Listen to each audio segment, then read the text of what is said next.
Hi,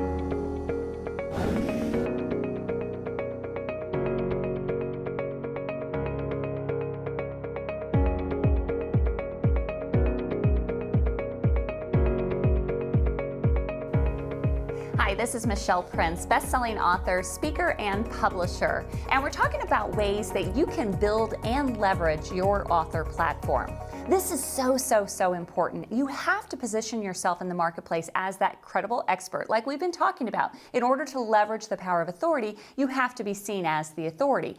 And a book is going to allow you to do that, but there's more. You have to also build and leverage this platform that you're creating as an author. And there's some specific ways that you can do that.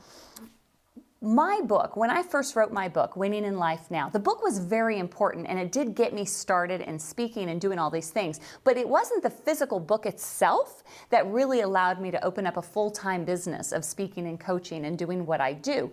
It was the platform that I built around the book. So I'm going to share with you the specific things that I use to build my business around the book that you can implement immediately. The key is knowing what is your core message, not what your book is about, but what is your core message, meaning what is it that you can share with someone else, personally or professionally, that can make an impact, something that you are familiar with, something where you have experience, where you're passionate about it. That is your core message. Now that core message, I want you to put into a book. That's the whole reason behind this series, The Power of Authority, by writing a book. But that's just one area. There are more. First, though, let's look at the population in general. There are so many different people out there with so many different learning styles. And in fact, if you were in front of me right now, I would ask you personally what yours is, because we all learn differently. For example, some people learn best by reading. Some people do. They digest content the most when they have a book in front of them. That could be a book, physical book, an ebook, but they learn best by reading.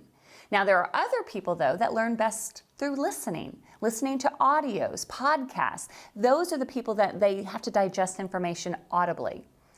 There are others, though, and this is more in line with me, they learn best in live events, in live environments. So for me, going to a seminar, I soak in that information like a sponge. That is my learning style. And so for you, do you learn best by reading? Do you learn best by listening? Do you learn best by going to seminars? Or maybe you learn best by working with someone one-on-one. Maybe you digest information the best and the easiest way by somebody working with you, holding your hand, walking with you, and giving you content on a one-on-one basis. If that's the case, that's great. And then there are so many other types of learning styles, but those are really the main ones. And the reason I'm bringing this up and why this is important is if you just take your core message and put it into a book, you are missing out on so much of the population that does not learn best through reading. So you really have to think about this. It's not just about a book, it's about your message and how can you repurpose this. So there's multiple ways to do it. And each one of these ways that I'm going to share with you is an individual revenue stream. So if you're looking for ways to monetize this, this is the key area where to focus on, because these multiple revenue stream opportunities all come from your same core message. The first one is obvious. It's a book. It's a physical book. That is a revenue stream. There is so much opportunity, and I absolutely want you to have a physical book more than anything else because you're going to need it to have it available for your clients, give it out to a prospect when you're meeting with them. You can have it out on Amazon, but a physical book is important. But don't stop there. Take that book, also make it into an ebook. Many people now prefer to read their books online. They prefer to go through Kindle. I still personally like a physical book, but I also have a lot of books that I bought the physical, and I also have it as an ebook because I want to have it on my phone when I need it. So physical book is one category, ebook is another. They're two different revenue streams, right? So a book may be $20, an ebook may be half that, but they're two different ones and you're hitting different markets. So let's move forward. That same core message, put it in an audio format. So you could do it as an audio book. All of my books I have created into audiobooks, and it's important because there are people out there who don't read at all.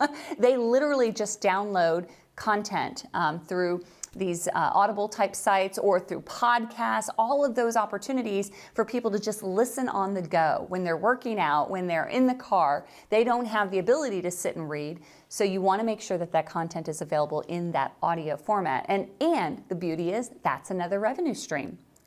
An Audible is an audiobook is a revenue stream. Now, podcasts may not be a direct revenue stream because people aren't necessarily paying to listen to the podcast, but that exposure is what's going to create other types of opportunities and revenue streams. So we have the book, we have an ebook, we have an audiobook, but don't stop there. Take that same core content and create videos.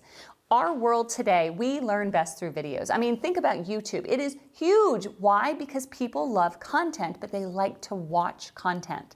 So taking your core message, doing what I'm doing right here on this video is I am taking my message from my book, The Power of Authority, and I'm bringing it to you over video because I know there are people like me who like watching videos best. But the monetary part of that is you can take all of those videos and compile them and put them into a digital course. People love to learn. We value content, so make sure you put it out there in a way that people can digest it best, but in the way they want it.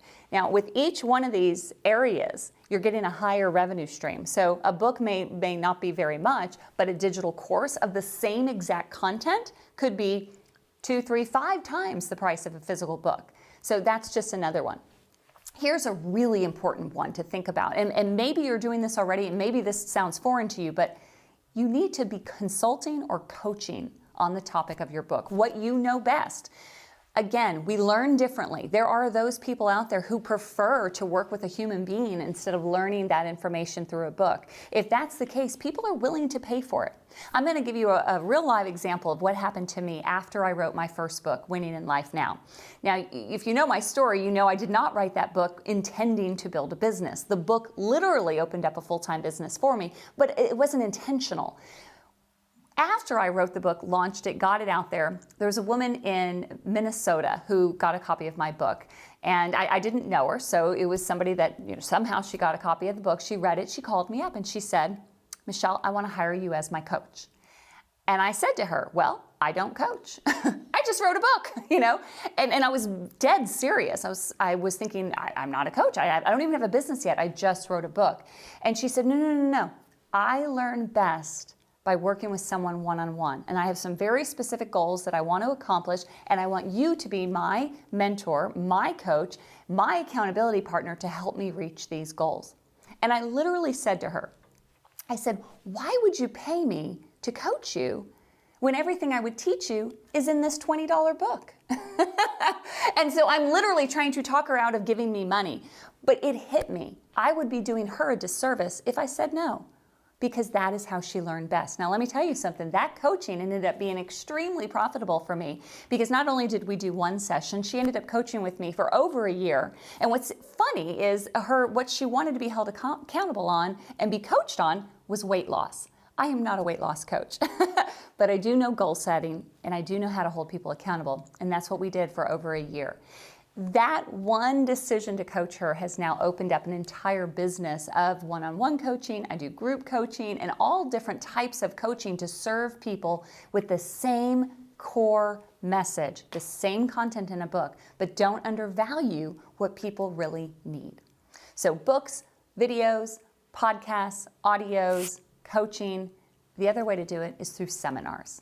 I'm a big fan of seminars. I believe that live events change lives. Now, I tend to be a seminar junkie, so I go to a lot of these seminars, and maybe you do, maybe you don't, but don't underestimate that people learn in those environments. So why not take the content of your book and do it as a lunch and learn, maybe at your company, or maybe you could do it at the chamber or the Rotary Club in your community. Or you could take that content and do an evening seminar, or possibly take that and do a full day seminar. Just same content that you're just creating it into different formats with exercises to get people engaged. Or you could do what I do. I have a 3-day event. I call it Bookbound, and we literally spend 3 days together walking through writing, publishing, and marketing a book. But you could do the exact same thing with your content. So how can you repurpose it so that you can get it in front of people in a real live environment setting? Those seminar seats can range anywhere from $47 to a couple $1,000s for somebody to attend an event. So again, just one more revenue stream, all based on your same core content. There are so many other ways that I could share, but those are the core ways that I built my business. I wrote a book, which then became an ebook. It is also an audiobook, but that was the jump start to everything else I do with coaching and speaking and seminars. So how can you take what you already know, what you're already sharing with people, and put it in a format that they can benefit, that they can learn best from? Don't underestimate the power of what you know and the value somebody will place on it. Those are the ways that I know that you will be able to build and leverage and monetize your author platform.